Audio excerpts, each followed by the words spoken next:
На иницијатива на членките клубови на Сдруженијето на народна техника Штип, а по повод оставката на досегашниот председател Ристо Мицков, синоќа во просториите на локалната самоуправа во Штип се одржа воредно собрание за избор на ново раководство. Со оглед на тоа дека бившиот председател си даде неотповика оставка, пак членовите на сите клубови кои ја сочинуваат народна техника на Штип се организираат заеднички и свикуваме денеска варено собрание да избереме председател и органи кои ќе бидат легитимни по законот за здружение на граѓани. Главна цел е да се спречи продажбата на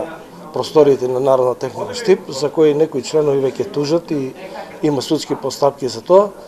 Ние прва цел ќе ни биде да организираме средба со Министерството за наука и образование и со Управата за јавни приходи да се спречи таа продажба, затоа што оцениме дека треба да биде народна техника отворена за младата популација која што ќе ги учат новите технички дисциплини. За нов председател избран Ванчо Инџикаров, членови на новиот извршен одбор се Зоран Здравев, Миле Кокотов, Ѓорги Ѓоргиевски, Трајче Богатино, Зоран Милев и Ристо Доргут. Во новиот надзорен одбор членови се Симеон Здравев, Маја Крстевска Коларова и Игор Дериволов. Инаку според информацијата од членот на извршниот одбор Миле Кокотов, ченки, односно клубови кои се во составот на народна техника Штип се Фотокино клуб Ванчо Прке, Аероклуб Штип, Сдружение на пронаоѓачи и автори на технички унапредувања, Радиоклуб Никола Тесла и Радиоклуб Гоце Делчев.